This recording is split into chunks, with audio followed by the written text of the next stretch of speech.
उसके बाद हो गया था वो डिस्ट्रीब्यूटेड। उसके बाद कौन सा है? नहीं, उसके बाद कौन सा है, मतलब सीक्वेंशियली अगर हम देखें तो कौन सा है? रेसिप्रोकल। चलिए स्टार्ट करते हैं, कौन सा नंबर का ये? पांचवे, ठीक है।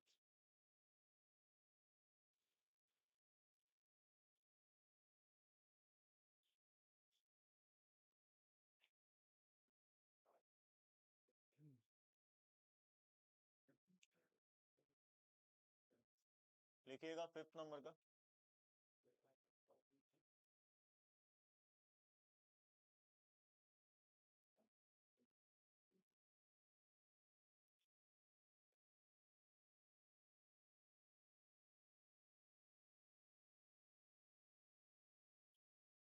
Reciprocal pronoun.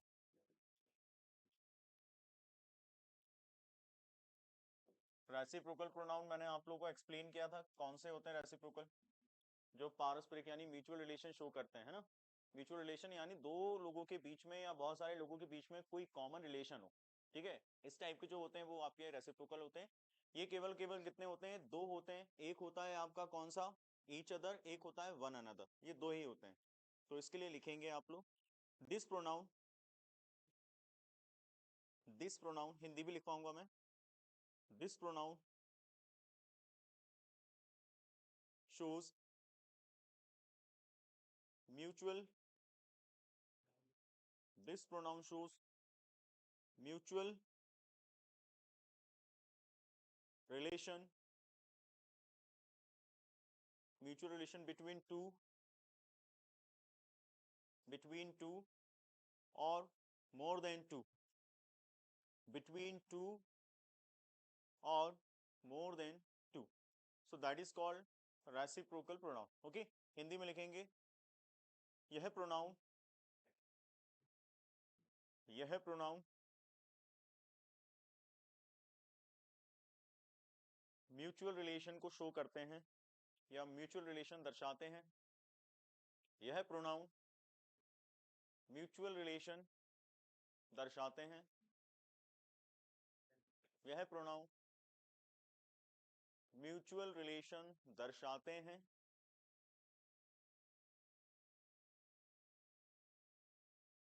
यह पूर्ण विराम से, उसके बाद लिखेंगे यह दो या दो से अधिक के बीच, दो या दो से अधिक के बीच, दो या दो से अधिक के बीच संबंध व्यक्त करते हैं। दो या दो से अधिक के बीच संबंध व्यक्त करते हैं। ये हो गया आपका रेसिप्रोकल प्रोनाउन। ठीक है, उसके बाद लिखेंगे रेसिप्रोकल प्रोनाउंस आर। तो कौन कौन से होते हैं दोस्त? तो दो ही होते हैं आपके। एक होता है आपका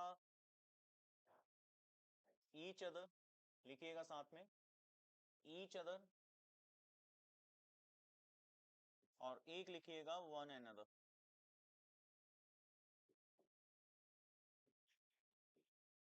एक लिखिएगा वन अनदर।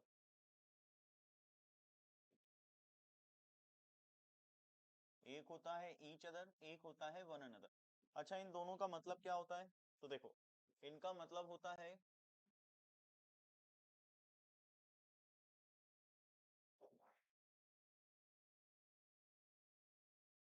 एक दूसरे, एक दूसरे, एक दूसरे, एक दूसरे। लेकिन इनका यूज जो है ना वो डिफरेंट डिफरेंट है। ईच अदर का इस्तेमाल किया जाता है ओनली फॉर टू। केवल दो के बीच में अगर कोई एक दूसरे के सेंस में आपको इस्तेमाल करना है तो आप किसका इस्तेमाल करेंगे? Each other, only for two. और वन अनदर जो होता है मोर देन टू के लिए होता है। दो से अधिक के बीच अगर आपको कोई म्यूचुअल रिलेशन शो करना है तो आपको इस्तेमाल करना होगा one another, more then.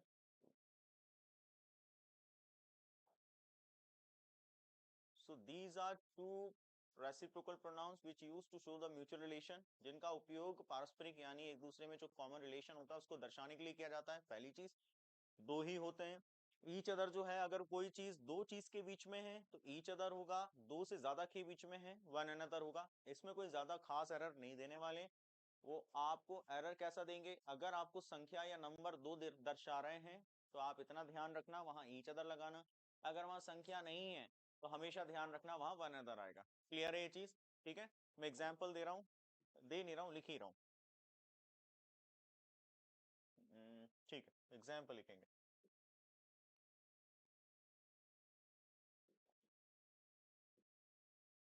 Example,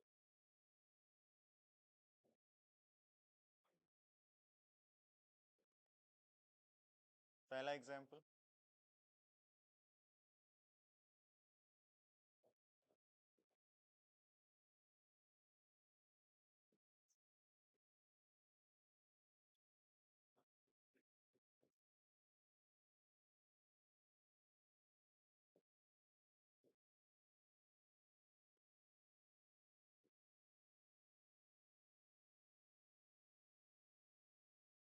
ये हो जाएगा, two women's are fighting one another. ठीक है, गलती कुछ होगी आप समझ जाएंगे। दूसरा,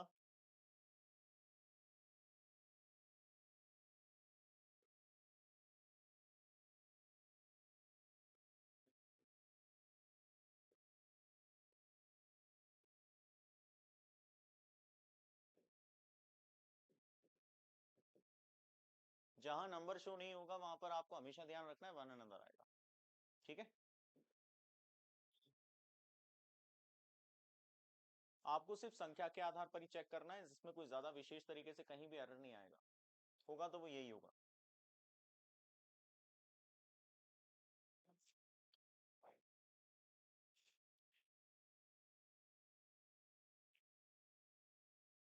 उसके बाद कौन सा?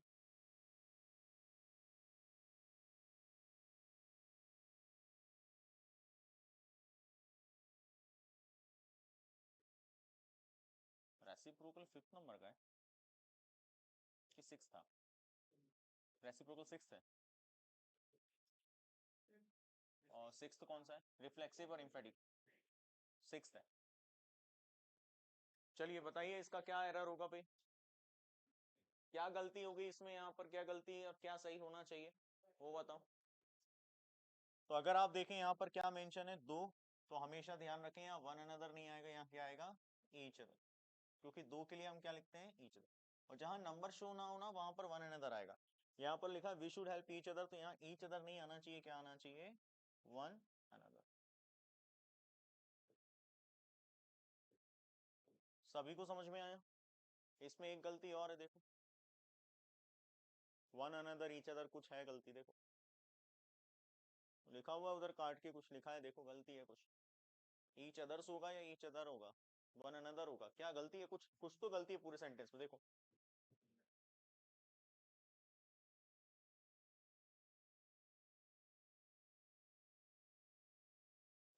क्या होना चाहिए, जो विमेन है ना वो विमेन्स होती नहीं है, ऑलरेडी प्लूरल है तो अस नहीं आता उसमें। ठीक है, इतना ध्यान रखना भाई। ये ऑलरेडी प्लूरल थी तो ये गलत है, सही ऐसे ही लिखते हैं। बहुत सारी महिलाओं के लिए ये हो गया, और एक महिला के लिए हो जाता है ये, वुमन विमेन। तो और उसका प्लूरल कैसे पॉसिबल है, नहीं है। ठीक है, ये चीज ध्यान रखो। बहुत कॉमन सा एरर जानबूझकर डाला गया था, शायद मुझे लगा कोई पकड़ेगा लेकिन नहीं। चलिए नेक्स्ट देखते हैं। नेक्स्ट अपना कौन सा है दोस्त, रिफ्लेक्सिव। सिक्स नंबर का है अपना रिफ्लेक्सिव, लिखेंगे। रिफ्लेक्सिव इसी को हमने कहा है इम्फेटिक।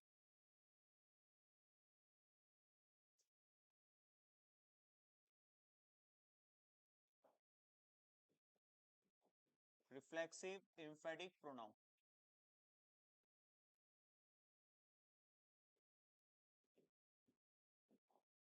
रिफ्लेक्सिव और इम्फेटिक प्रोनाउन कौन से होते हैं? ये वो प्रोनाउन है जो रिफ्लेक्शन या एम्फेसाइज शो करते हैं। एम्फेसाइज शो करने का मतलब क्या, जोर देना। पहले तो ये समझ लेते हैं क्या करते हैं क्या नहीं करते। ठीक है, चलो, मैं वैसे ऑलरेडी एक्सप्लेन कर चुका हूँ इनके बारे में, है ना। तो मैं डिक्टेट कर रहा हूँ, आप लिखेंगे।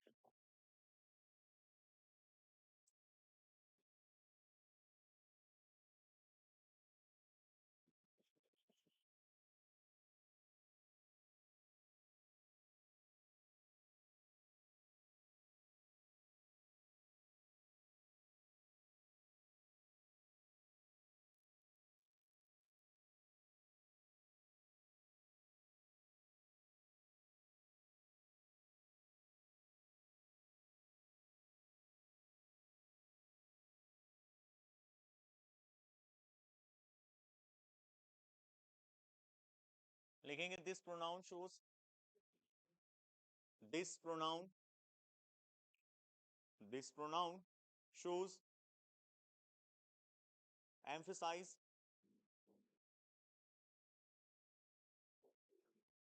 This pronoun shows emphasize, spelling लिखेंगे EMPHASIZE, एम्फसाइज, ठीक है। Emphasize that is called reflexive oblique emphatic pronoun. ये दिखने में कैसे होते हैं? सो लिखेंगे प्रोनाउंस आर,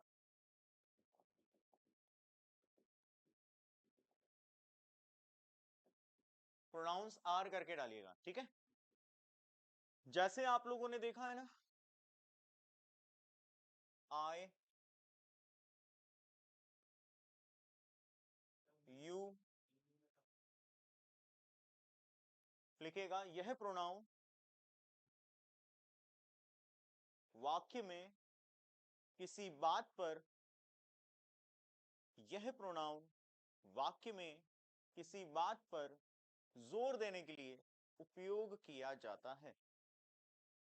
यह प्रोनाउन वाक्य में किसी बात पर जोर देने के लिए किया जाता है।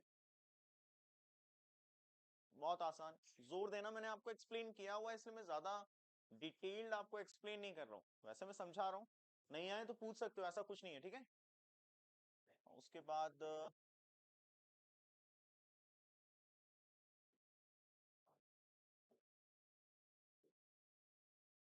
ही हो गया, शी हो गया, इट हो गया,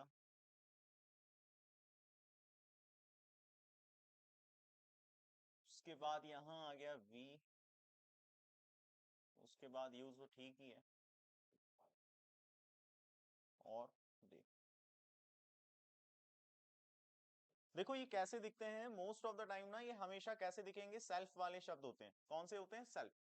जैसे आई का यदि आप देखेंगे ना, तो माई सेल्फ लिखते चलें प्लीज, माई सेल्फ, ठीक है। उसके बाद वी का होता है, जितने प्लूरल होंगे ना उसमें वी ई एस आता है, और जितने सिंगुलर हैं उसमें एफ आता है, ये ध्यान रखेंगे। जितने प्लूरल होते हैं उसमें क्या आता है? वी ई एस, और जो सिंगुलर होते हैं उसमें आता है एफ। लेकिन यहां पर यू हमेशा प्लूरल में माना जाएगा। ही का हो जाएगा हिमसेल्फ, शी का हो जाएगा हर सेल्फ, इट का हो जाएगा इट सेल्फ, दे का हो जाता है देम सेल्फ, और यू का हो जाएगा योर सेल्फ। क्लियर? तो आपके ये हो गए क्या, रिफ्लेक्सिव और इम्फेटिक प्रोनाउन, ये दोनों ही एक है। वैसे आपको किताब में ये अलग अलग तरीके के दिखेंगे, ये दोनों अलग ही इस्तेमाल किए जाएंगे। रिफ्लेक्सिव प्रोनाउन अलग दिखेगा, इम्फेटिक अलग दिखेगा, लेकिन दोनों होते एक ही हैं। इनके ना स्थान के आधार पर ये चेंज हो जाते हैं।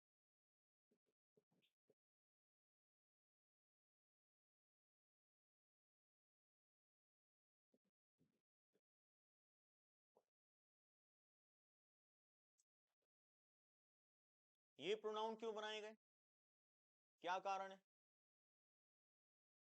जब आप अपने ऊपर या किसी और के ऊपर अपने खुद की बात करते हैं ना, खुद शब्द से, उसने खुद अपने आप में ऐसा किया या मैंने खुद ऐसा किया, तो जब आप ना अपने ऊपर ही वो चीज या किसी व्यक्ति के ऊपर वो चीज आप दर्शाना चाहते हैं कि वो काम उसके खुद की वजह से हुआ, इस तरीके के बताने के लिए, इस तरीके की बातों को बताने के लिए रिफ्लेक्सिव और एम्फेटिक प्रोनाउन की जरूरत पड़ती है।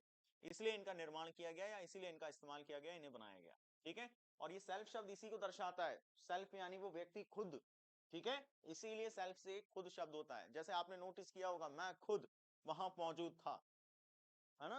हाँ, तो मैं इसकी कुछ चीजें आपको बताने वाला हूँ, एरर कहाँ कहाँ आएंगे वो चीजें बता रहा हूँ। इम्फेटिक और रिफ्लेक्सिव दोनों एक होते हैं, दोनों एक है, लेकिन हमेशा ये ध्यान रखिएगा कि इनके स्थान के आधार पर इन्हें रिफ्लेक्सिव, और इनके स्थान के आधार पर एम्फेटिक इन्हें कहा जाता है। क्लियर है? चलो स्टार्ट करते हैं, लिखेंगे मेरे साथ।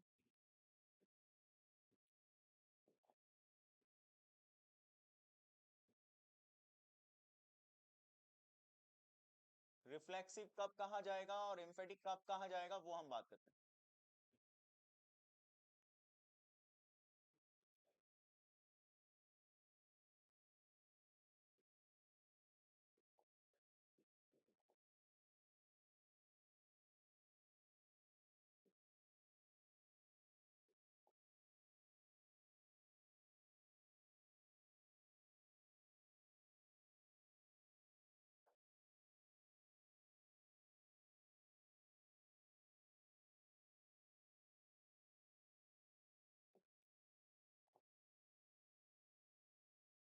रिफ्लेक्सिव कब कहा जाएगा, एम्फेटिक कब कहा जाएगा, दोनों लिखो। स्ट्रक्चर जो है वो बताना है, उसके अलावा कुछ नहीं है।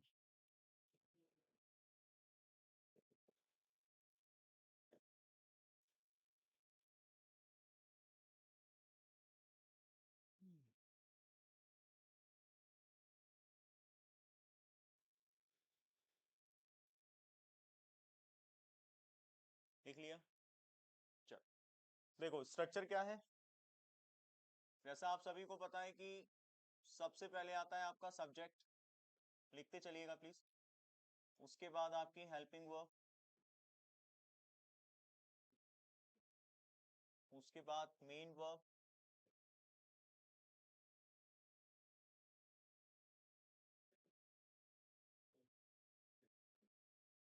और लास्ट में ऑब्जेक्ट जो आता है ना, वहीं उसी ऑब्जेक्ट में आप में क्या लगाना है भाई,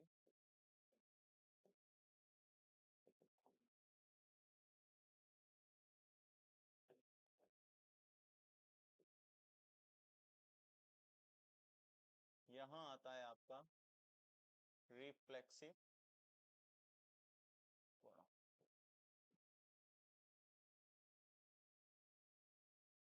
और दूसरा सब्जेक्ट, और जस्ट इसके बाद आता है एम्फेटिक।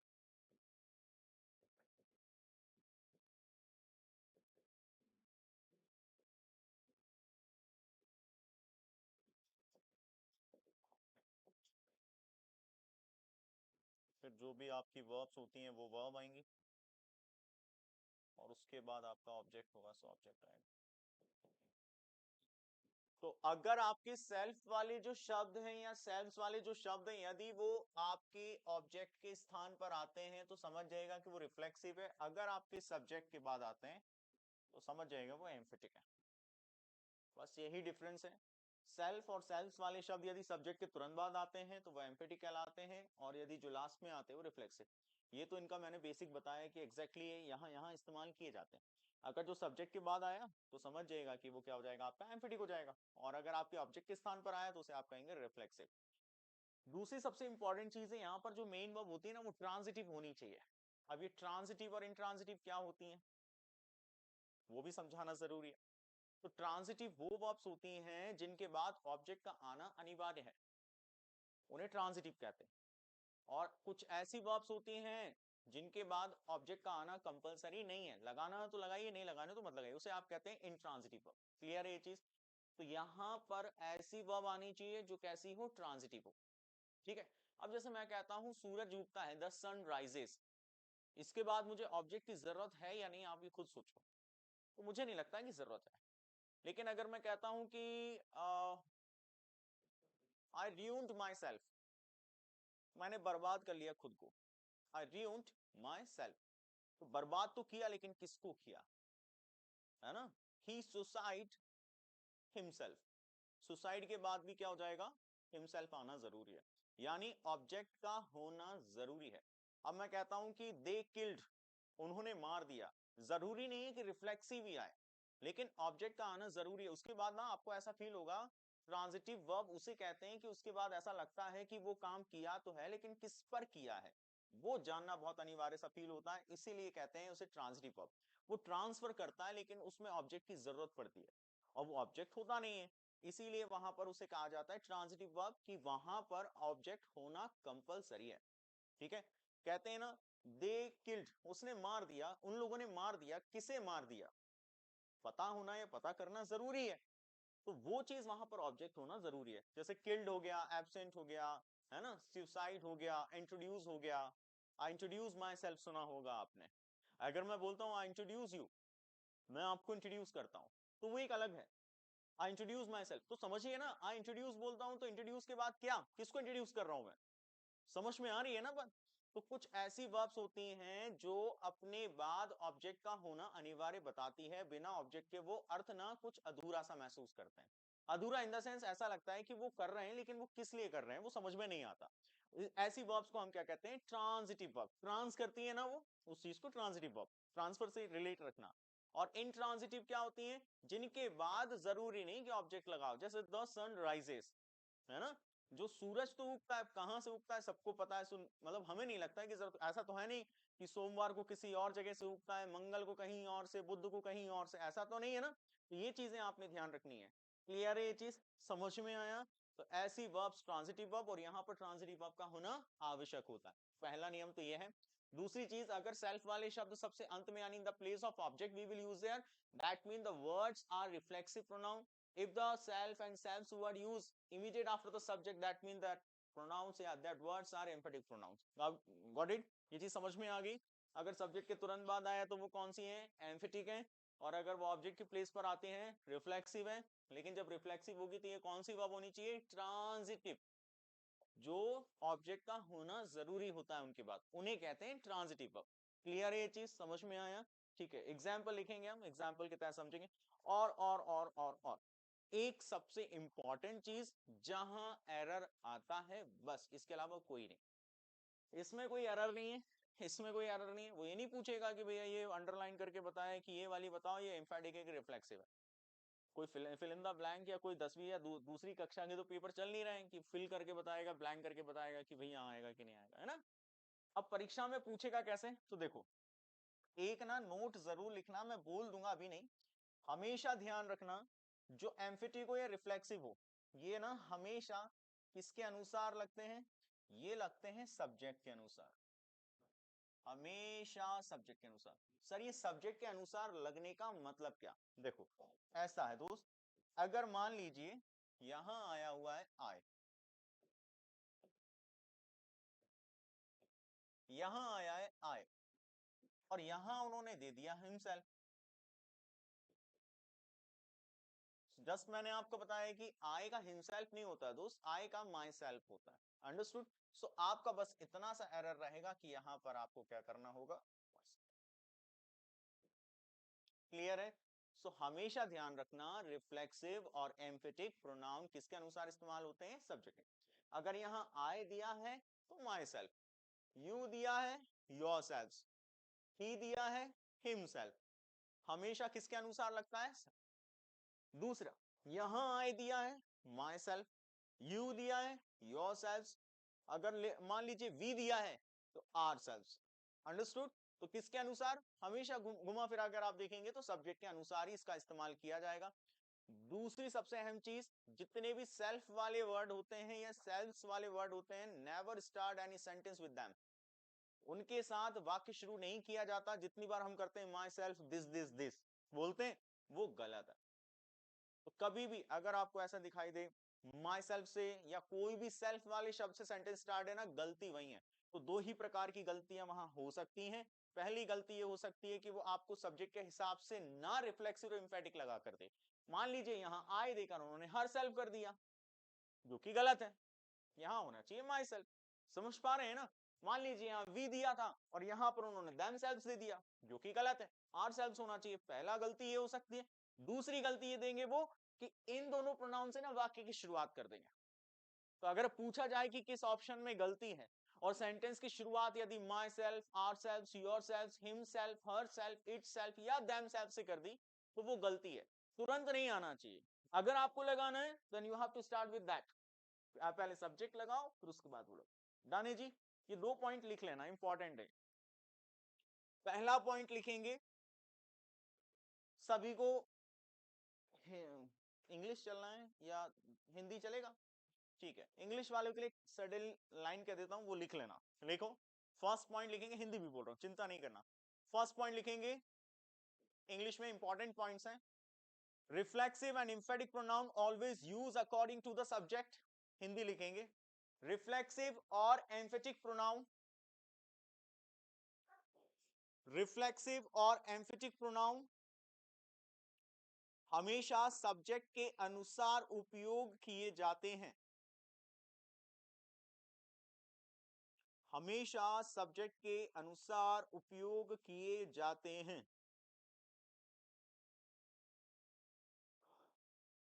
दूसरा पॉइंट इंग्लिश में लिखेंगे, फर्स्ट लिख लिया इंग्लिश में कि reflexive and emphatic pronoun always use according to the subject. Got it?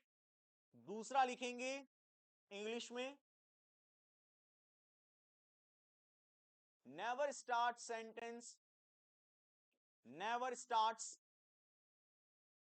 Never starts sentence with reflexive और एम्फेटिक वर्ड्स, या प्रोनाउन लिख लीजिए, वो ज्यादा आपके सूटेबल रहेगा।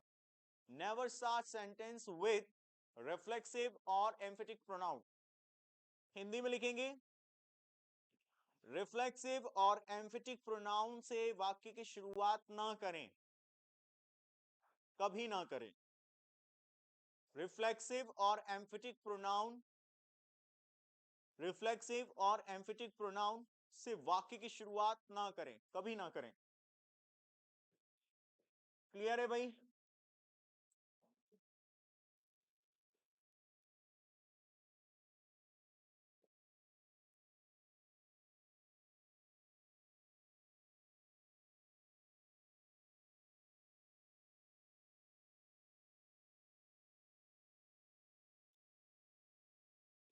चलिए एग्जाम्पल देखेंगे।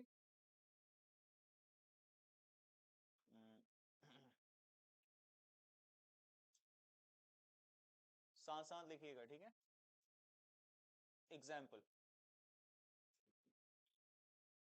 गलती के दो ही तरीके मैंने आपको बताए हैं, बस उतना ही बताना है और कुछ नहीं।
चलिए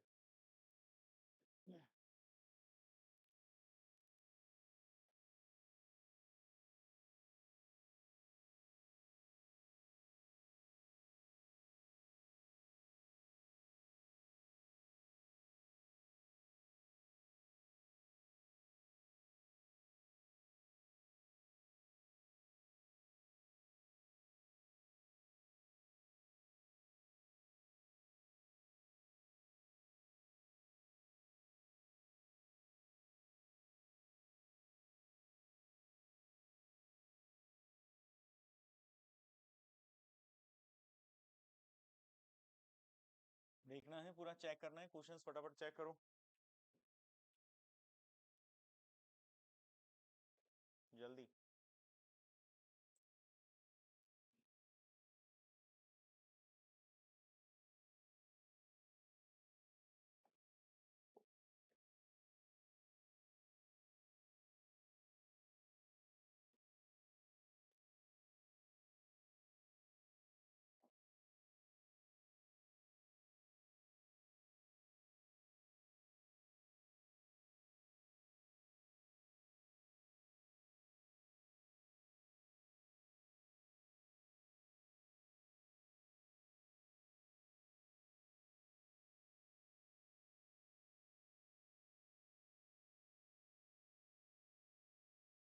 ठीक है।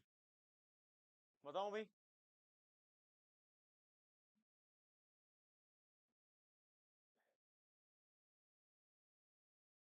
पहला वाला देखो, ही लिखा हुआ है। ही है आपका क्या सब्जेक्ट, ये हो गया आपका वर्ब की सेकंड फॉर्म जो कि ईडी में है, विदाउट हैज हैव वगैरह। समझ पा रहे हैं ना आप लोग? अगर आप देखेंगे, मैंने कहा था आपको कि यहाँ पर ऑब्जेक्ट के स्थान पर, यहाँ ये ऑब्जेक्ट के स्थान पर है, लेकिन ये ही का क्या होना चाहिए भाई, ये इसके हिसाब से लगता है ना? तो ही का होना चाहिए आपका हिमसेल्फ, हिमसेल्फ होना चाहिए ड्यू टू इलनेस, है ना? बीमारी के कारण वो खुद में ही अपना एब्सेंट था। उसके बाद पहला हो गया। दूसरा देखो, आई है यहाँ सब्जेक्ट, यहाँ पर helping verb ING main verb, to introduce आपका हो जाएगा ऑब्जेक्ट, क्योंकि 2+V1 इंफिनिटिव हो गया। और यहाँ पर लिखा हुआ है माई सेल्फ। क्या आई के हिसाब से माई सेल्फ ठीक है? क्योंकि इसमें कुछ गलती है। आई के हिसाब से तो माई सेल्फ सही है, लेकिन यहाँ लिखा हुआ है सेल्व्स, जो कि क्या होता है सही वाला, माई सेल्फ होता है, प्लूरल फॉर्म नहीं होता है इसका, क्योंकि आई जो है वो कैसा है, सिंगुलर। क्लियर है ये चीज? उसके बाद टू द चेयरमैन, यानी कोई गलती नहीं है। उसके बाद नेक्स्ट देखो, माई सेल्फ, ये सब्जेक्ट के स्थान पर आ गया। क्या मैंने आपको बताया रिफ्लेक्सिव वगैरह या एम्फेटिक प्रोनाउन से आप सेंटेंस की शुरुआत कर सकते हैं? कभी नहीं कर सकते। इसीलिए आपने करना क्या है, आगे आएगा आई और पीछे आएगा myself. I myself decided to go to there. अब दूसरी चीज, इसमें और गलती कहाँ है, देखो कहां पर है, टू देयर। सबसे बड़ी गलती यह है, देखो गो के बाद टू आता है, ये सभी बच्चों को पता और ये होना भी चाहिए, लेकिन सबसे इंपॉर्टेंट चीज, गो के बाद टू तब तक आएगा जब तक यहाँ कोई प्लेस हो, कोई स्थान हो। लेकिन हेयर देयर समवेयर इस तरीके के कहीं अगर आते हैं तो कभी भी यहाँ पर टू मत लगाना, ठीक है? जैसे मैं बोलता हूँ I am coming, I am going there, I am going to there नहीं होगा। अगर मैं कहता हूँ I am going to market तो सही है, लेकिन टू तब आता है गो के बाद जब उसके बाद किसी स्थान का नाम आता हो। इतना ध्यान रखना, कोचिंग का आ जाए, स्थान का आ जाए, शहर का आ जाए, जहां का भी हो आ जाए, है ना? जैसे बोलते हैं ना, गो टू हेल्प, नर्क एक जगह है कि नहीं है? तो वही बोलते हैं। अब समझ में आ रही है बात? तो वो जगह है, ठीक है, जहां आपको भेजने की प्लानिंग है। लेकिन सोचने वाली बात है, यहाँ पर जगह नहीं है। देयर हेयर इस तरीके के शब्द आते हैं ना, इनके साथ गो के बाद टू मत लगाया करो, ठीक है? ये सिर्फ आपकी आंखें खोलने के लिए था। उसके बाद शी लिखा हुआ है, सब्जेक्ट की जगह है, तुरंत बाद आ रहा है। ये कौन सा होगा दोस्त, एम्फेटिक होगा, ये एम्फेटिक होगा। ये लास्ट में जो लग रहे हैं वो कौन कौन से होंगे, जो ऑब्जेक्ट की जगह लगते हैं वो कौन कौन से होते हैं? आप तो बस इतना ध्यान देना, अगर मेन वर्ब के बाद लग रहा है तो रिफ्लेक्सिव है, मेन वर्ब के पहले या सब्जेक्ट के तुरंत बाद लग रहा है तो एम्फेटिक है। Getting got it? तो यहाँ पर आ रहा है हर सेल्फ, बिल्कुल सही है, हाँ जी। उसके बाद हैव रूइंड हर लाइफ, तो इसमें कोई भी गलती नहीं। क्लियर है ये चीज? है क्या कोई गलती? हाँ, एक मैंने हैव भी लगाया था, क्षमा चाहूंगा, हैव नहीं आएगा यहाँ, क्या आएगा, हैज आएगा। वो मैं सोचू मैंने कुछ क्रिएट तो किया था।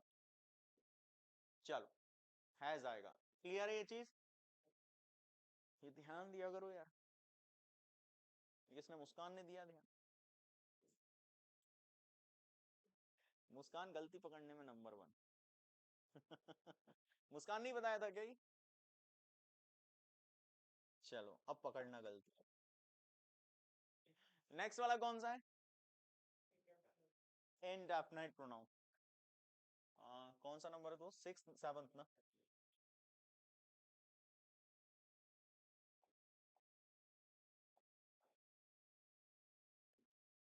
देखो 7 लिखेंगे इनडेफिनाइट प्रोनाउन।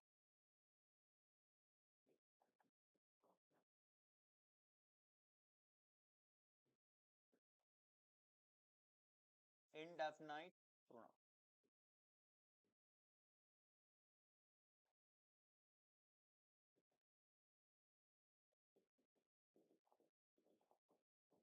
इनडेफिनाइट प्रोनाउन कौन से होते हैं? इनडेफिनाइट में क्या होता है बताओ?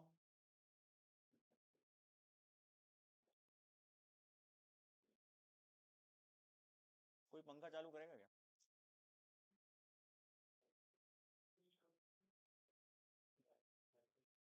हम्म? अरे वो वाला क्या करेंगे? अरे बैठ जाओ बैठ जाओ बैठ जाओ बैठ जाओ, नहीं करो मत करो।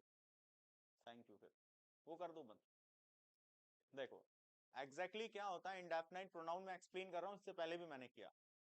ये तो हेलीकॉप्टर है। मेरी आवाज नहीं आएगी प्रॉपर, वो हवा में होगी। मद्दा नहीं हुआ, ऐसे ही है, हेलीकॉप्टर ही बंद ही कर दो फिर। Thank you so much. Indefinite क्या होता है एग्जैक्टली समझना। जब मैंने कहा पंखा चालू कर दो, बहुत सारे लोगों ने कोशिश की होगी, सोचा होगा कि यार हमारे पास तो नहीं है, लेकिन एग्जैक्टली अगर मैं कोई और ऐसी बात करता तो शायद आप करने की कोशिश करते। इंडेफिनाइट का मतलब ये होता है कि जब हम किसी को कहें लेकिन अनसर्टेन वे में, अनसर्टेन वे का मतलब होता है मैंने कह दिया ये करो। अब बहुत सारे लोग सोचते हैं कि हाँ हम कर देते हैं हम कर देते हैं, लेकिन क्या मैंने इनसे कहा था जिन्होंने पंखा चालू किया? नहीं कहा। तो जब जब व्यक्ति या स्थान या किसी भी चीज के बारे में ना निश्चित रूप से पता ना चले कि मैं उससे बोल रहा हूँ, ठीक है? तो जैसे मान लीजिए मैं कहता हूं मैं घर छोड़कर जा रहा हूं, कहीं भी जाऊं, घर वाले कहते हैं कहाँ जा रहे हैं ये तो बता दे, तो मैंने कहा कहीं भी जाऊं लेकिन यहाँ नहीं आऊंगा। कहीं भी जाने का मतलब दुनिया में तो बहुत सारी जगह, ये इंडेफिनाइट है। समझ में आ रही है?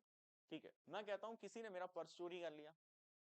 अब किसने किया वो तो सब पता है, लेकिन कौन होगा वो व्यक्ति पता नहीं। अब मैं कहता हूं इसने किया है, तो स्थान मुझे पता है कि एग्जैक्टली वो व्यक्ति ये है। समझ पा रहे हैं? अगर मैं किसी व्यक्ति का नाम या चार व्यक्तियों का नाम ले रहा हूं तो वो डेफिनाइट होते हैं। और जब मुझे नहीं पता वो चार ही हैं, लेकिन चार में से कौन है पता नहीं ना, जैसे राजा मंत्री चोर सिपाही खेलते थे आप लोग पर्ची निकाल के, कौन राजा कौन, वो इनडेफिनाइट प्रोनाउन होता था। और जब पता चल जाता था तो वो डेफिनाइट हो जाता। समझ में आ रहा है? ठीक है। अब यहां पर इंडेफिनाइट प्रोनाउन के बारे में लिखेंगे, लिखें this pronoun shows, this pronoun shows, this pronoun shows, this pronoun shows uncertainty, uncertainty, this pronoun shows uncertainty. बस इतना ही लिखेंगे, हिंदी में लिखेंगे यह प्रोनाउन अनिश्चितता को दर्शाते हैं, यह प्रोनाउन अनिश्चितता को दर्शाते हैं।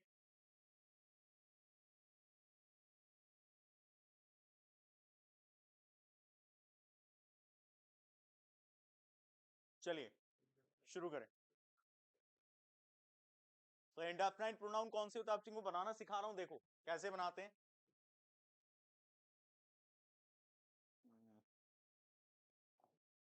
आपने लेने चार शब्द, कौन कौन से?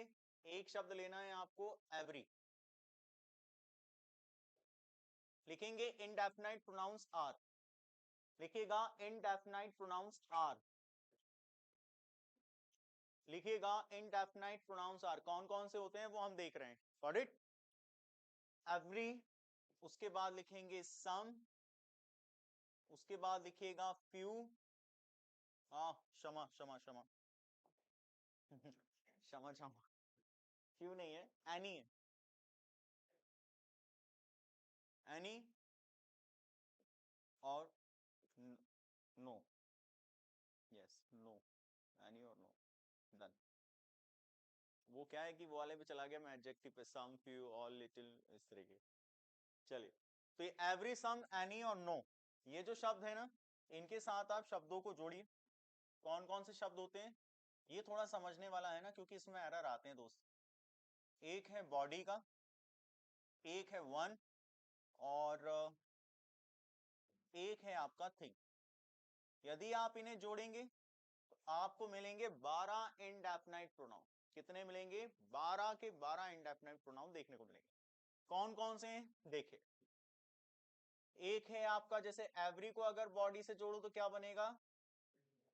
एवरी बॉडी नहीं, फिर हो जाएगा बडी। क्या हो जाएगा? एवरी बडी। सम को यदि आप बॉडी से जोड़ोगे तो क्या बन जाएगा? सम बडी। यदि आप एनी को बॉडी से जोड़ोगे तो क्या बन जाएगा? एनी बडी। और नो को अगर बॉडी से जोड़ोगे तो बन जाएगा नो बडी। लिखते चलिएगा। उसके बाद नेक्स्ट है आपके एवरी।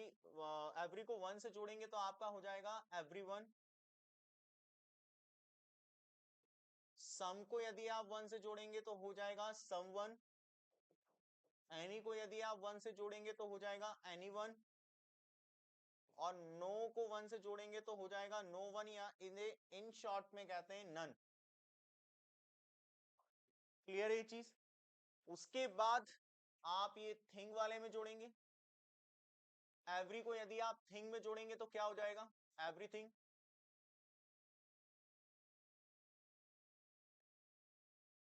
सम को यदि आप थिंग में जोड़ेंगे तो हो जाएगा समथिंग। एनी को यदि आप थिंग में जोड़ेंगे तो हो जाएगा एनीथिंग। और नो को यदि आप थिंग में जोड़ेंगे तो हो जाएगा nothing. That is the mobile phone brand nothing, CMF।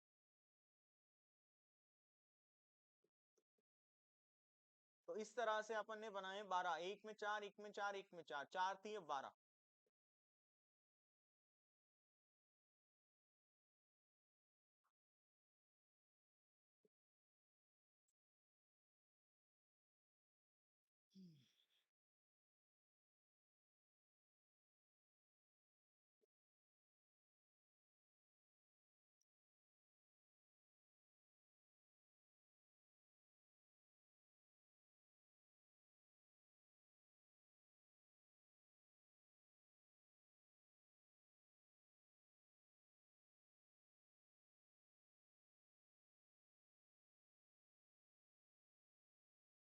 हम्म, लिख लिया। अब ये तो हमने लिखा।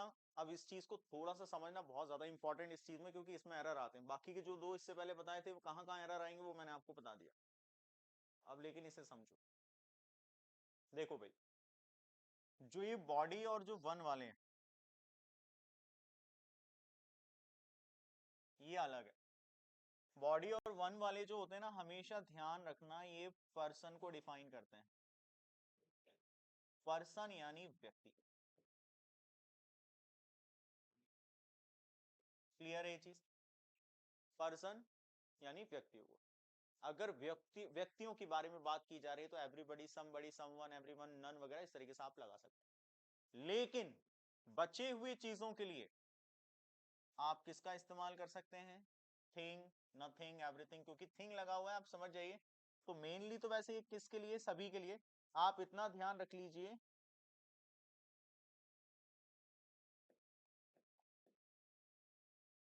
रेस्ट ऑफ पर्सन, पर्सन को छोड़कर, व्यक्तियों को छोड़कर सबके लिए किसका इस्तेमाल करेंगे आप?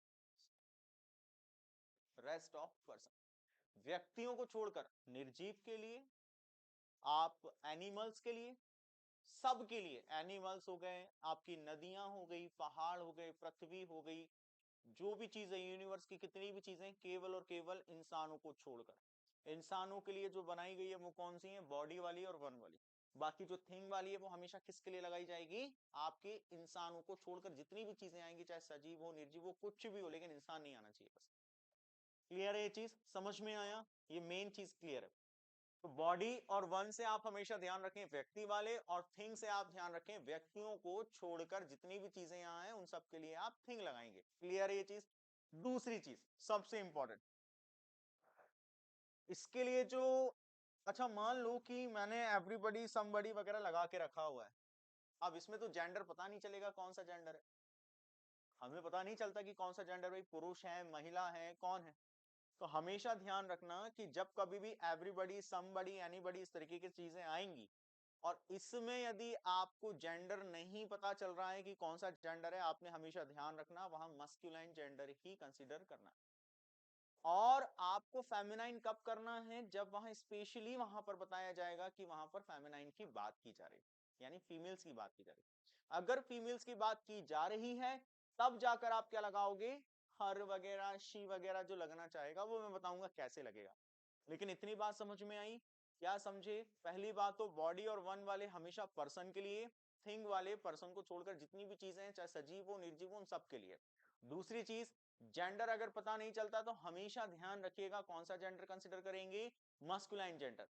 और जब बताया जाएगा तो फेमिनाइन स्पेशलाइज किया जाएगा, वहां आपको बताया जाएगा स्पेशली कि हाँ ये फेमिनाइन जेंडर है, आपको पढ़ के समझ में आएगा तो आप वहां पर क्या लगाओगे। ठीक है, इतना ध्यान रखना। अभी मैं स्ट्रक्चर वाइज आपको समझा रहा हूं ये कैसे आएगा। लिखेंगे स्ट्रक्चर, मैंने इंडेफिनाइट पक्का नहीं बताया ना, पता नहीं कहाँ बताया। चलिए लिखिएगा,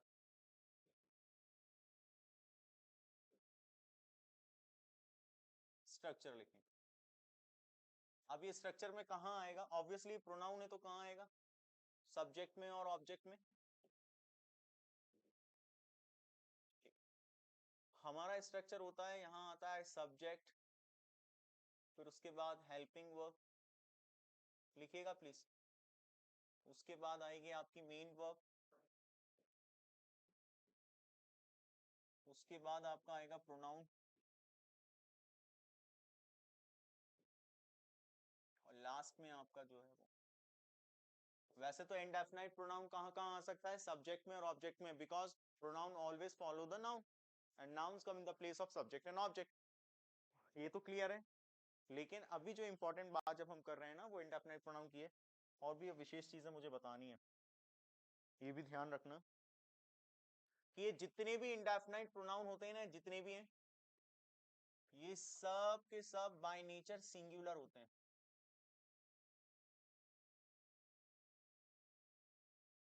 कैसे होते हैं, सिंगुलर।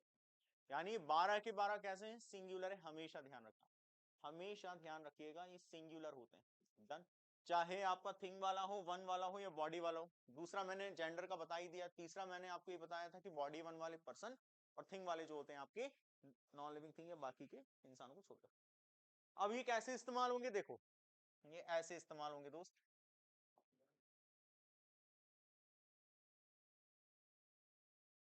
पहली कंडीशन, यहां पर अगर मान लेते हैं एंड इनडेफिनाइट प्रोनाउन आपका आता है जिसमें आपका लगा हो बॉडी या लगा हो वन, तो आपको पता है ये पर्सन को बिलोंग करता है। तो यहां पर पहली चीज तो ये, दूसरी चीज आपने ध्यान रखना है ये होता है कैसा, सिंगुलर। कैसा होता है भाई, ये सिंगुलर होता है। तो ये सिंगुलर होगा तो आपकी जो हेल्पिंग वर्ब होगी वो कैसी होगी, सिंगुलर। मेन वर्ब होगी वो सिंगुलर, प्रोनाउन जो होगा वो सिंगुलर। लेकिन जहां एरर देगा वो क्रिएट क्या हो सकता है वो मैं आपको बता रहा हूँ। देख, यहाँ पर जो प्रोनाउन आएगा वो किसके हिसाब से आएगा सर, क्योंकि यहाँ तो जेंडर पता नहीं चल रहा है। तो जब मेंशन ना किया जाए, है ना, नॉट मेंशन, अगर मेंशन ना किया जाए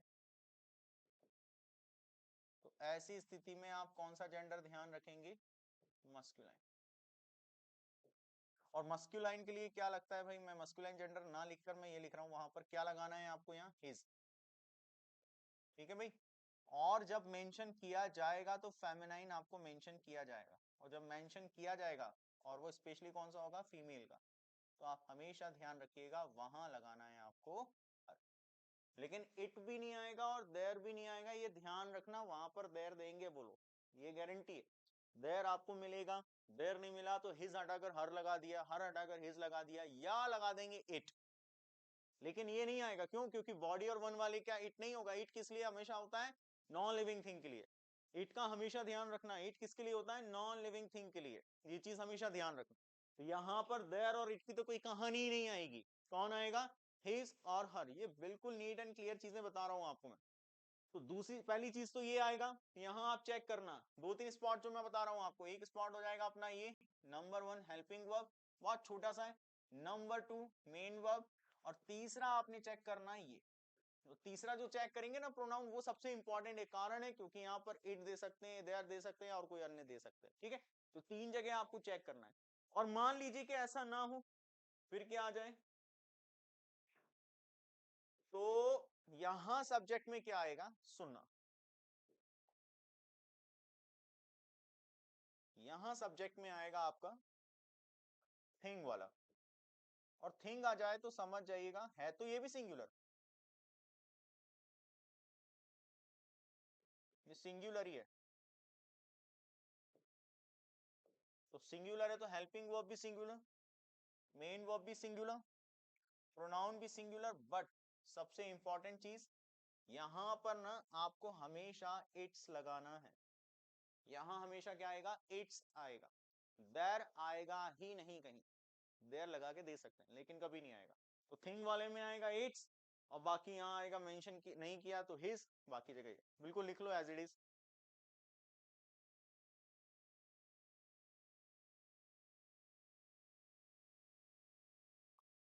हमेशा इंडेफिनाइट प्रोनाउन कैसे होते हैं, सिंगुलर, ये चीज ध्यान रखें प्लीज।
इंडेफिनाइट के बाद कौन सा है,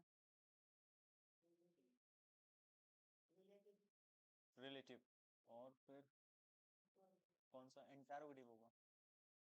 हम्म,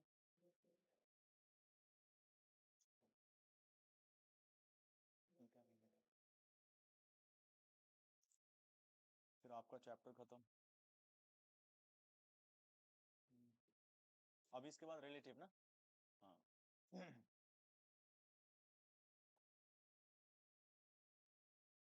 लिख लिया।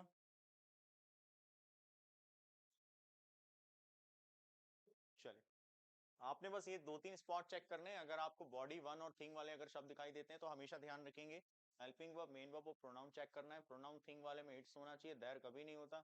हिज कब आएगा वो मैंने आपको बता दिया, हर कब आएगा वो मैंने आपको बता दिया। ये दो तीन स्पॉट है अगर इन चीजों में। और भाई हेल्पिंग वर्ब सिंगुलर क्योंकि हमेशा कैसे माने जाते हैं, सिंगुलर माने जाते हैं, ठीक है। एग्जाम्पल लिखेंगे साथ साथ।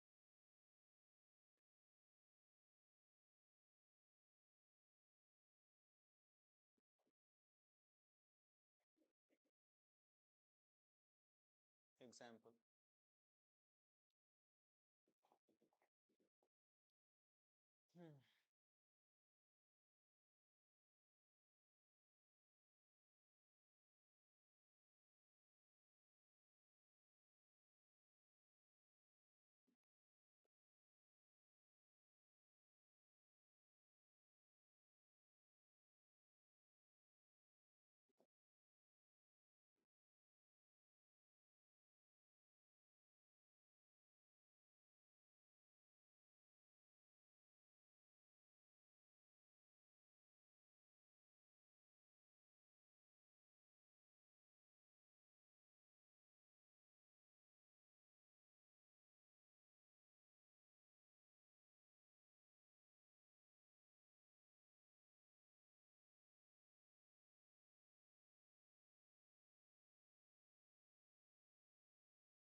ये on OW name name name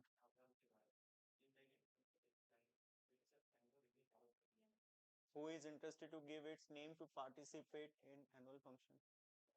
second वाले में everything have its own limitation. अजी आवर नहीं है OWN, इसलिए तो मैं कहूँ आवर दिख ही नहीं रहा था मुझे. क्लियर है? OWN है ऑन.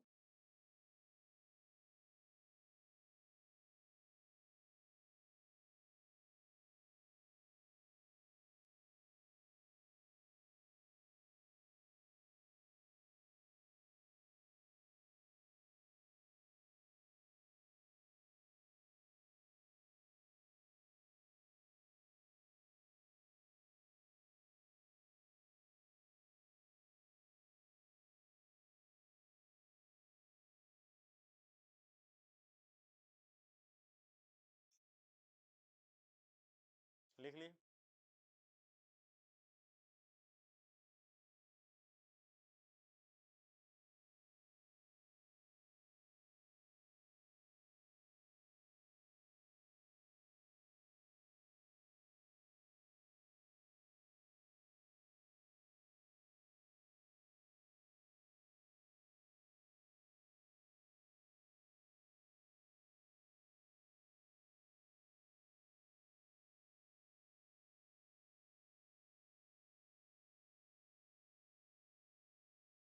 चलिए देखिए भाई,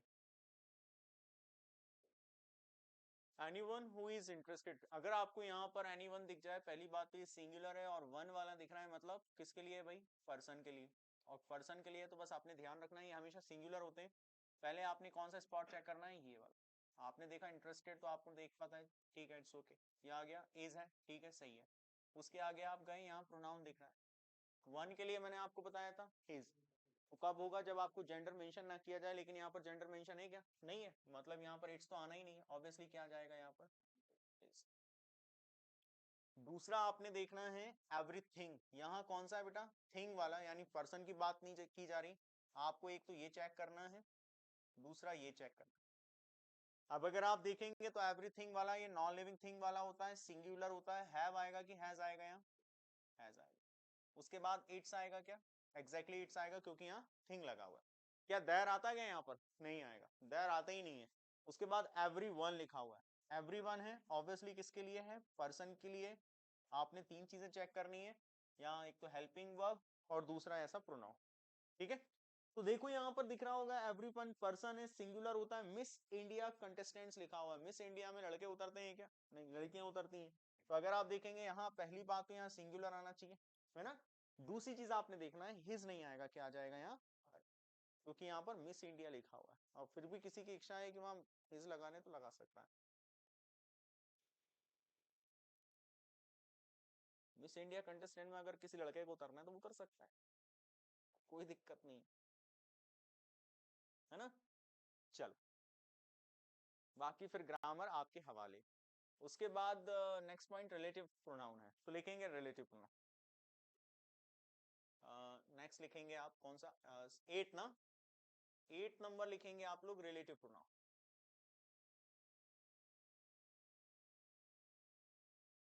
रिलेटिव प्रोनाउन.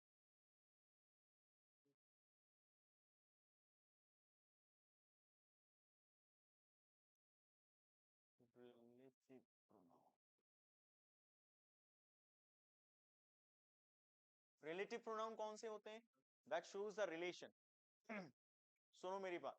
रिलेटिव, जो आपके रिलेटिव होते हैं ना, होते हैं कि नहीं होते? जिन्हें आप कहते हैं, क्या कहते हैं? हाँ, रिश्तेदार. हाँ, रिश्तेदार जो रिलेटिव्स होते हैं, उन्हें रिलेटिव्स कहते हैं एग्जैक्टली. लेकिन क्या करते हैं ये रिश्तेदार? आपने ऐसे रिश्तेदार देखे होंगे जो आपके चाचा, मामा, फूफा, किसी के यहाँ पर एक ऐसा होता है, जब अभी थोड़े से और बड़े हो जाओ, फिर आपकी आएगी शादी की बात. सबकी आएगी, है ना. शादी की बात, चाहे लड़का हो या लड़की. अब उनके यहाँ कोई ना कोई ऐसा व्यक्ति जरूर निकलेगा जो घर पे आके शादी की बात छेड़ेगा, चाय पीते पीते. अब लड़की बड़ी हो गई, लड़का बड़ा हो गया, अब उसका क्या करना है? हमारे भारत में कुछ होना हो, शादी जरूर होती है. ये बात तो तय है. लड़का कुछ नहीं करेगा, लेकिन शादी तो करेंगे. कि शादी के बाद जिम्मेदारी समझेगा। ऐसा नियम आपने देखा होगा। तो हमारे भारत में हम कुछ करें या ना करें, हम शादी जरूर करते हैं, है ना। इसलिए जनसंख्या में हम टॉप लेवल पे जाने वाले हैं। आपने देखा भी होगा, जा चुके हैं क्या? अरे पहुंच भी गए, कॉन्ग्रेचुलेशन अभी को, है ना। We are the Indians, exactly. अब सेकंड बात, तो उनमें क्या होता है कि एक व्यक्ति ऐसा होता है जो वर पक्ष और वधु पक्ष दोनों का संबंध बताता है ना। कि लड़की, अगर लड़के के यहाँ पर जाकर कहेगा कि लड़की बहुत अच्छी है भाई, पढ़ी लिखी है, नौकरी करेगी, ऐसा करेगा वैसा, और लड़की के यहाँ पर जाकर वो लड़के के बारे में बताएगा कि लड़का अच्छा है, कमाता है, और कमाता है कि नहीं कमाता पता नहीं, वो तो शादी के बाद पता चलता है कि कमा रहा है कि पड़ा हुआ है। लेकिन ऐसी ऐसी बात, तो करता क्या है ये व्यक्ति ना, एक कॉमन है जो कि रिलेशन शो कर रहा है कि इनके यहाँ लड़की, इनके यहाँ लड़का, आप क्या कर लो, संबंध कर लो। ऐसे ये तीन वर्ड हैं, कौन कौन से हैं भाई, वो मैं आपको बताने वाला हूँ। और वही काम क्या करता है, रिलेटिव प्रोनाउन, है ना। और दूसरी सबसे इंपॉर्टेंट चीज क्या है, देखो, वर पक्ष वधु पक्ष यानी सेंटेंस वन सेंटेंस टू के बीच में अगर ये व्यक्ति नहीं होता तो ये दोनों जोड़ नहीं पाते। एग्जैक्टली ये भी किस तरीके से काम करते हैं, दो सेंटेंसेस के बीच में रहते हैं और ये संबंध बताते हैं। मैं स्ट्रक्चर आपको बताऊंगा एग्जैक्टली, लेकिन इतनी बात समझ में आई। ऐसे प्रोनाउन जो क्या बताते हैं, रिलेशन बताते हैं पहले वाक्य का दूसरे वाक्य से। चल लिखेंगे। आजकल वैसे संबंध कराना बड़ा कठिन काम, सरल काम है क्या? हाँ, पहले से तो हो जाते हैं लेकिन अब चलो, हाँ आजकल तो रिलेटिव प्रोनाउन की जरूरत ही नहीं पड़ती पहले से ही धूड़े धुड़ाए रहते हैं, सही बात है। लिखेंगे relative, this pronoun shows relation between, this pronoun shows relation between two sentences, this pronoun shows relation between two sentences. Already लिख लिया, गुड, ठीक है। This pronoun shows relation between two sentences, Hindi में लिखेंगे यह दो वाक्यों के बीच में संबंध व्यक्त करते हैं, यह दो वाक्यों के बीच संबंध व्यक्त करते हैं।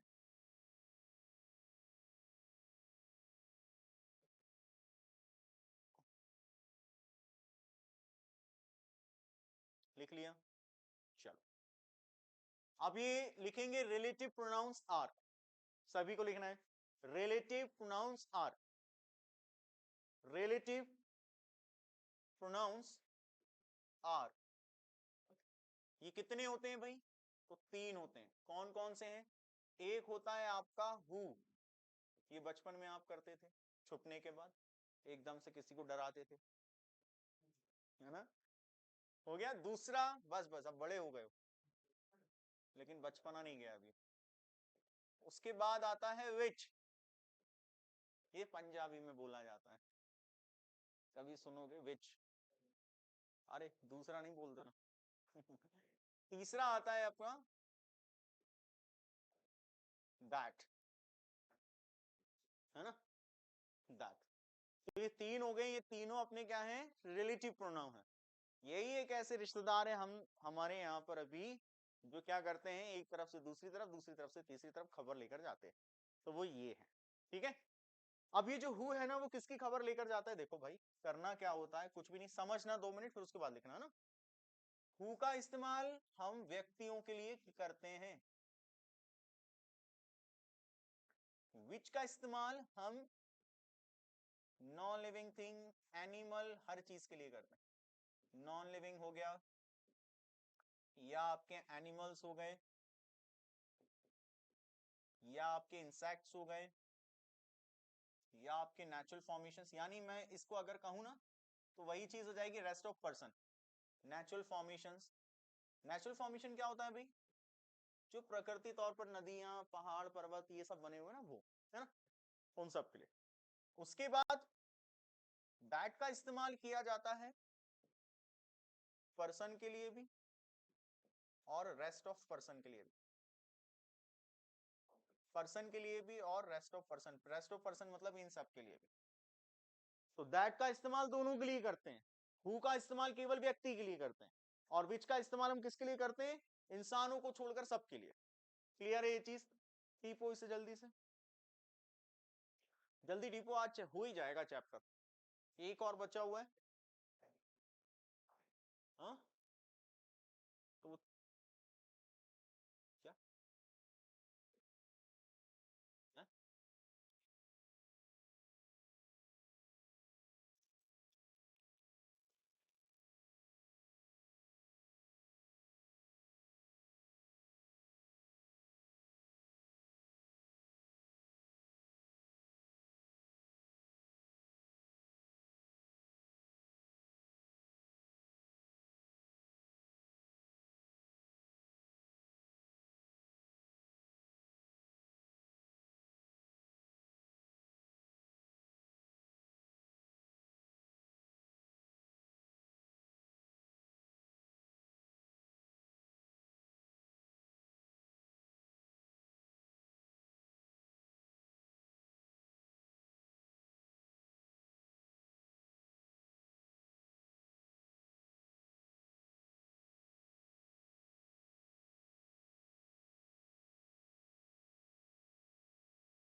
चलो ये समझना हु विच और मैंने कब कब बताया कब कब लगेगा। ये जो चीज है ना वही रेस्ट ऑफ पर्सन है। रेस्ट ऑफ पर्सन का मतलब ये होता है कि बाकी के बचे हुए इंसान को छोड़कर हर चीज है।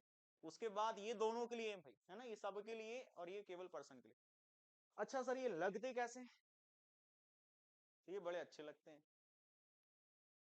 कहाँ लगते हैं एग्जैक्टली इनको समझते हैं। ठीक है, इनका स्ट्रक्चर समझ रहे हैं। लिखेगा स्ट्रक्चर साथ साथ, जो चीज साथ लिखने की वो लिख लिया करो। मैं बता दिया करूंगा, लिख लिया करो ना। यहां पर आएगा आपका स्ट्रक्चर।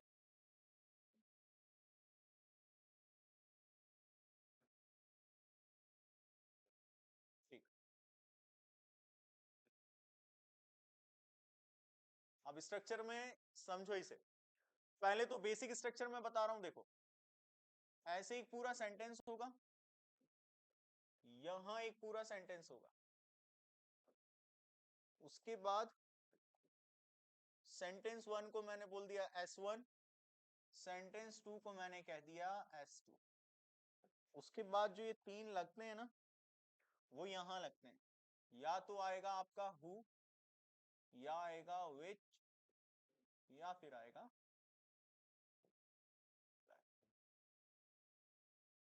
यहां लगे। और ये जो है ना ये इस तरह से रिलेशन बताते हैं ऐसे। क्लियर है ये चीज? सेकंड थिंग समझना, ये तो बेसिक स्ट्रक्चर है। ये बात समझ में आई कि नहीं आई कि दो सेंटेंस के बीच में ऐसी जगह दिखेगा? समझ में आया? उसके बाद ध्यान रखना कि यहां पर जो आपका सब्जेक्ट आएगा ना दोस्त,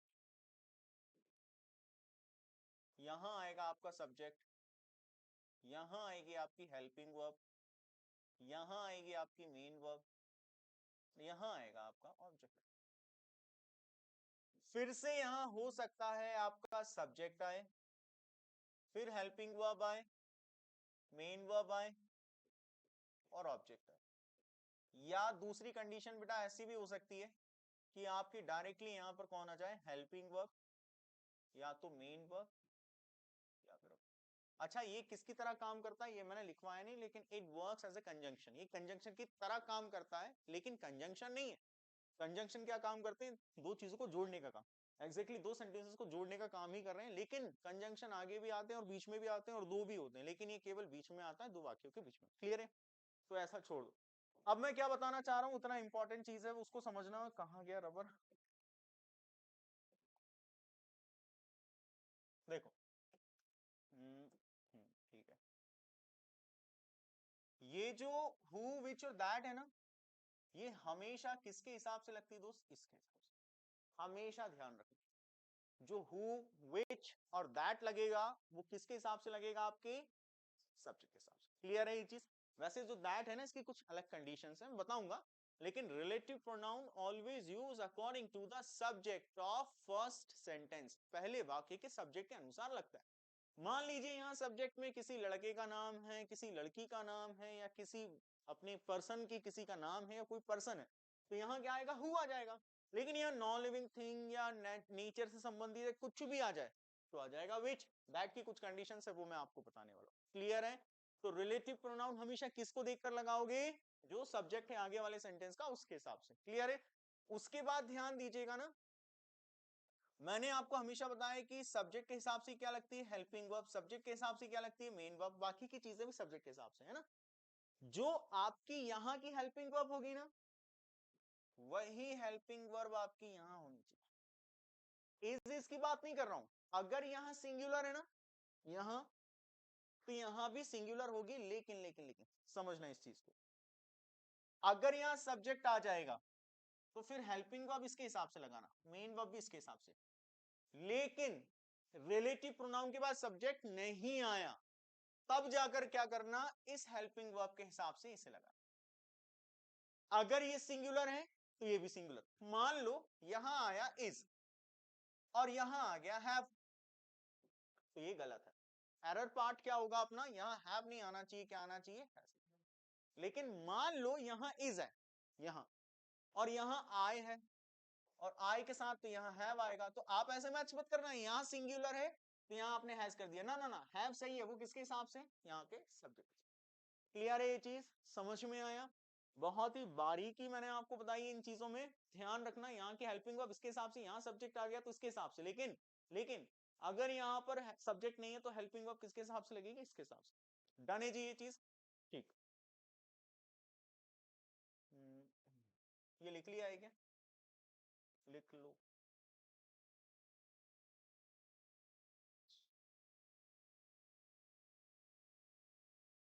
लिख लो लिख लो लिख लो।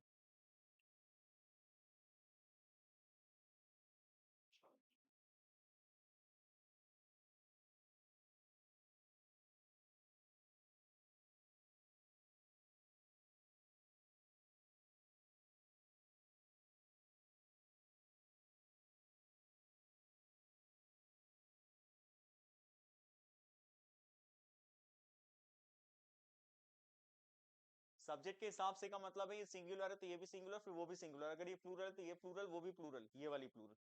लेकिन ये इसके हिसाब से, ये ध्यान रखना भाई। और आपके रिलेटिव प्रोनाउन हमेशा फर्स्ट सेंटेंस के सब्जेक्ट के हिसाब से इस्तेमाल होता है। जल्दी लिखो।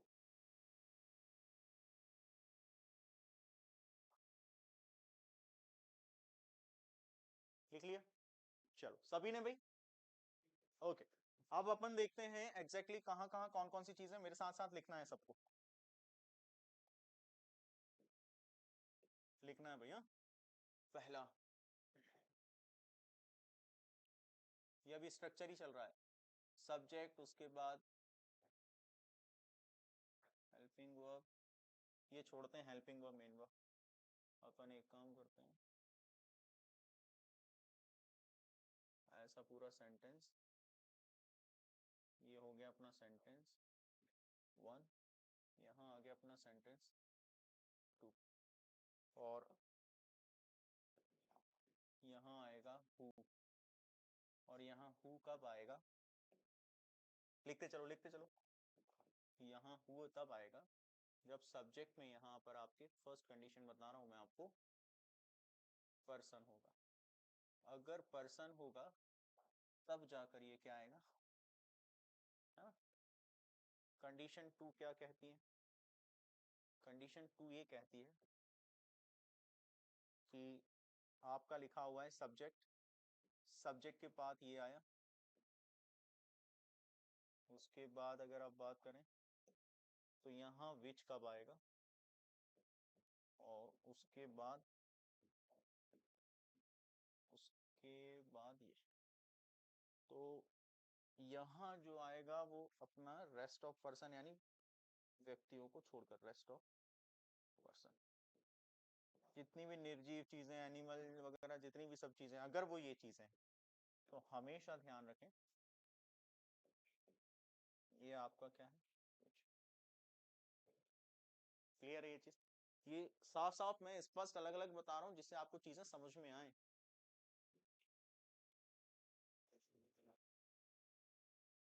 ठीक है?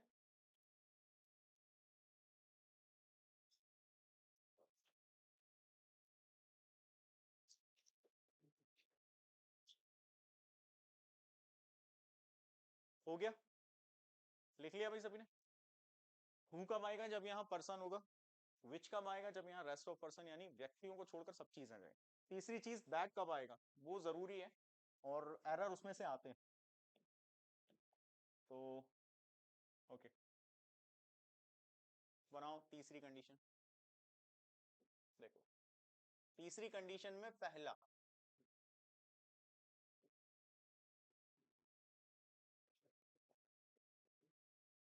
दैट कब आएगा?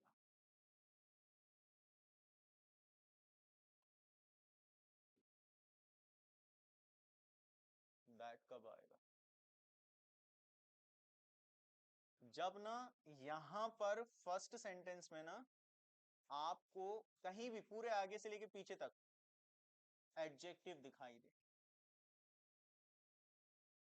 ठीक है, एडजेक्टिव क्या होता है मैं बताऊंगा, लेकिन वो दिखने में कैसा होता है?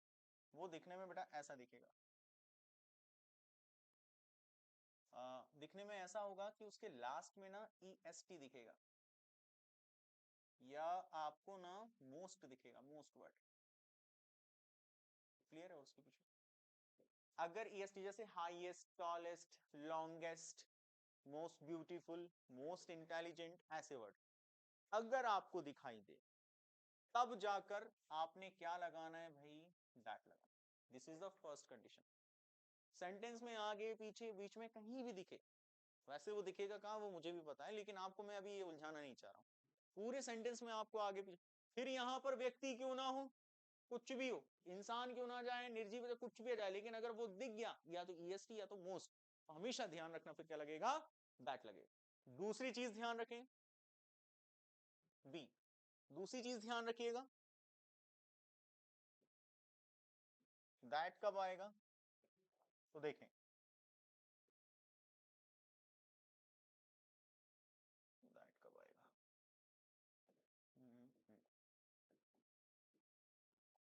देखो यहां पर ना दो सब्जेक्ट होंगे, एक सब्जेक्ट वन और उसको जोड़ा जाएगा एंड से, और होगा सब्जेक्ट टू। ठीक है, समझना, इधर लिखने में मत लगे रहना। ये पूरा सेंटेंस है इसमें आगे, लेकिन मैं ना सिर्फ और सिर्फ इसलिए ऐसी चीजें लिख रहा हूँ जिसमें आपको चीजें समझ में आए, क्योंकि जो इंपॉर्टेंट है वो, क्योंकि इसके बाद हेल्पिंग वर्ब, मेन वर्ब, ये बहुत सारी चीजें आएंगी। ठीक है, तो इन दो सब्जेक्ट में ना सबसे पहला जो होगा वो ध्यान रखिएगा, पहला सब्जेक्ट आपका होना चाहिए पर्सन, कोई व्यक्ति यहां होना चाहिए। किसी का नाम आ जाए, कोई लड़का हो लड़की हो, लेकिन व्यक्ति हो। और दूसरे में आपका होना चाहिए या तो कोई जीव जंतु या फिर कोई नॉन लिविंग थिंग। सबसे इंपॉर्टेंट चीज इसमें कहां एरर क्रिएट करेगा? इन दोनों को पलट देगा, जो कि गलत है। ये इन दोनों को पलटना नहीं है, व्यक्ति पहले आएगा और पर्सन, क्षमा चाहूंगा, एनिमल और नॉन लिविंग थिंग वो आएगा पीछे। क्लियर है ये चीज? तो इतना ध्यान रखना, जो ये पर्सन है ना वो फर्स्ट में आना चाहिए और ये सेकंड में, और दोनों को किससे जोड़ा जाएगा? एंड में। तो ऐसी स्थिति में क्या आ जाएगा दोस्त? ऐसी स्थिति में आपका आ जाएगा यहाँ दैट।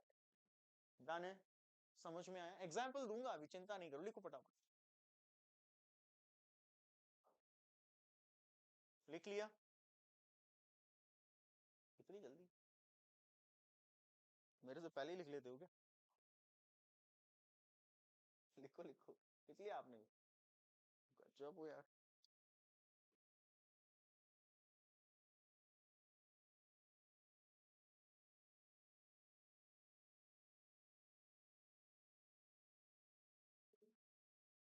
और सी कंडीशन क्या होगी? देखो थर्ड की सी कंडीशन क्या होगी? ऐसे आपको मिलेगा सेंटेंस, एक सेंटेंस आपको दिखेगा ऐसे, यहां आएगा आपका दैट, यहां आएगा आपको दैट, और सबसे इंपॉर्टेंट चीज,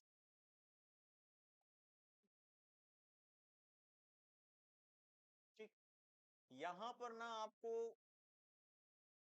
कुछ ऐसे वर्ड देखने को मिलेंगे, द सेम,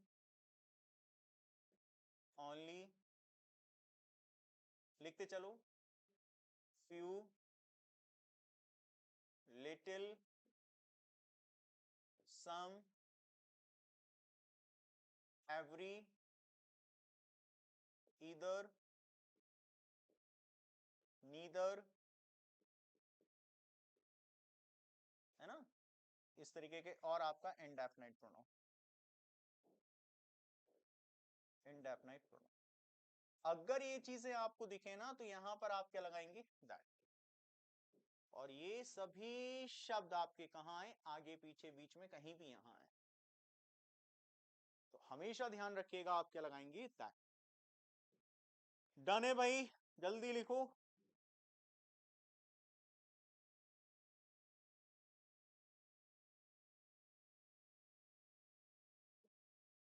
अब एग्जाम्पल हो गया, चलो एग्जाम्पल लिखो।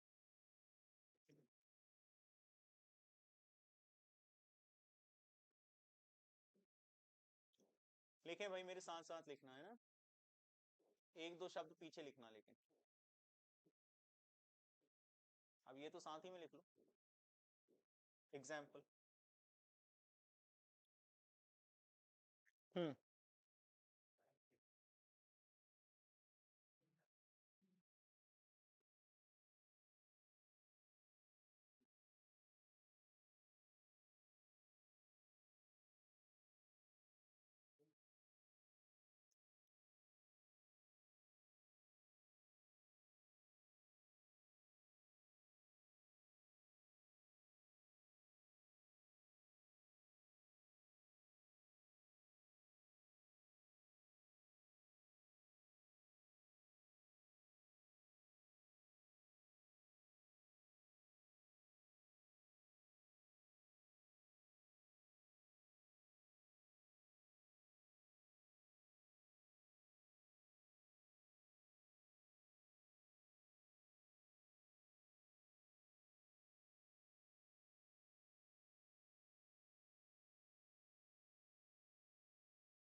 हम्म।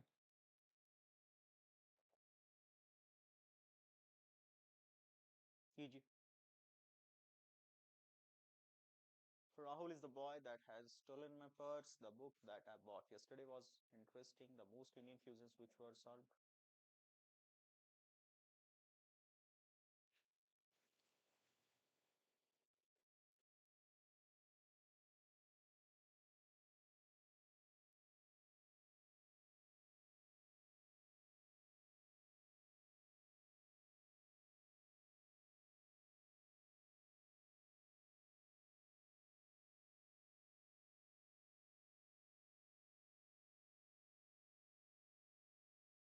चेक करते हैं। तो क्या लिखा हुआ है, राहुल यहां पर है पर्सन, ठीक है, राहुल लिखा है मतलब है क्या, पर्सन। ये हो गया अपना पर्सन, ठीक है। और ये पर्सन है हमेशा, अच्छा राहुल क्या एक लड़का है, ऑब्वियसली यहाँ की हेल्पिंग वर्ब चेक करो। उसके बाद यहाँ हम रिलेटिव प्रोनाउन चेक करेंगे, और रिलेटिव प्रोनाउन के बाद यदि सब्जेक्ट है तो फिर हम हेल्पिंग वर्ब चेक नहीं करेंगे, अगर सब्जेक्ट नहीं है तो हेल्पिंग वर्ब चेक करेंगे ना। ये तीन चीजें चेक करनी है, सिंगुलर है, इज आ रहा है चलेगा, राहुल के हिसाब से ये लगेगा, तो दैट आएगा क्या, नहीं आएगा, यहाँ आएगा आपका who। क्यों, क्योंकि यहाँ पर्सन है। उसके बाद हैज सही है जी, सिंगुलर और सिंगुलर ये भी क्लियर है। दूसरा द बुक, बुक आपकी क्या है, non living thing, non living thing. जो नॉन लिविंग थिंग है ऑब्वियसली आपको पता है कि यहाँ पर क्या आना चाहिए, पहले इसको चेक करना है। उसके बाद यहाँ सब्जेक्ट है तो फिर इसके हिसाब से चेक नहीं होगा, वो किसके हिसाब से चेक होगा, इसके हिसाब से चेक होगा। लेकिन यदि इसके बाद ये हेल्पिंग वर्ब आ रही है ना, तो ये वाली जो चेक होगी वो इसके हिसाब से, ऑब्वियसली सिंगुलर है। यहाँ पर दैट आएगा क्या, नहीं, यहाँ क्या आएगा। उसके बाद नेक्स्ट देखेंगे, तो मैंने आपको बताया था मोस्ट या ऐसे कोई शब्द दिखाई देते हैं तो आपको क्या करना है, आगे दैट लगाना है। तो मोस्ट लिखा हुआ है, ठीक है। इंडियन क्यूजिन्स यानी जो भारतीय पकवान होते हैं ना, जो व्यंजन होते हैं, पकवान जो होते हैं उनकी बात, क्यूजिन्स का मतलब होता है पकवान या व्यंजन, ठीक है। सो बहुत सारे के बारे में बात कर रही जा रही है ना, तो यहाँ पर प्लूरल आना चाहिए, एक ये, और क्योंकि यहाँ सब्जेक्ट नहीं है रिलेटिव प्रोनाउन के बाद, और एक ये, तो मोस्ट लिखा है तो यहाँ पर विच नहीं आना चाहिए, क्या आना चाहिए भाई, दैट आना चाहिए, है ना। और वॉज नहीं आना चाहिए, क्या आना चाहिए, वर आना चाहिए। और यहाँ पर भी प्लूरल ही है, ठीक है।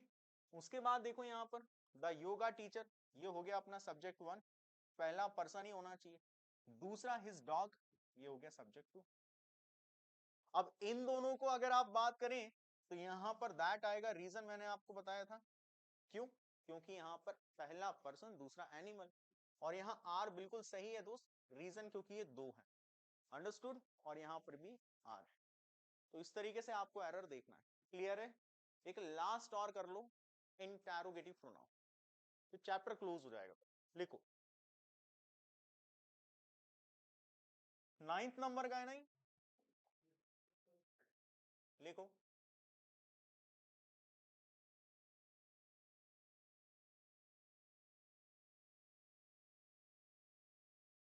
इंटैरोगेटिव।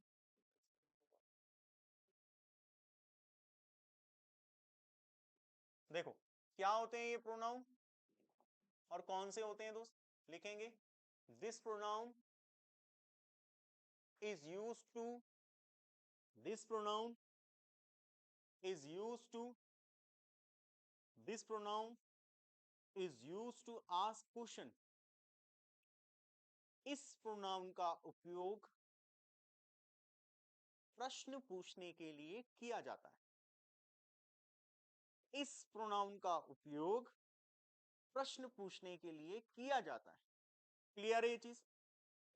दूसरा कौन कौन से होते हैं ये प्रोनाउन, सो लिखेंगे प्रोनाउंस आर, कौन कौन से होते हैं प्रोनाउंस आर, तो ये होते हैं दोस्त अपने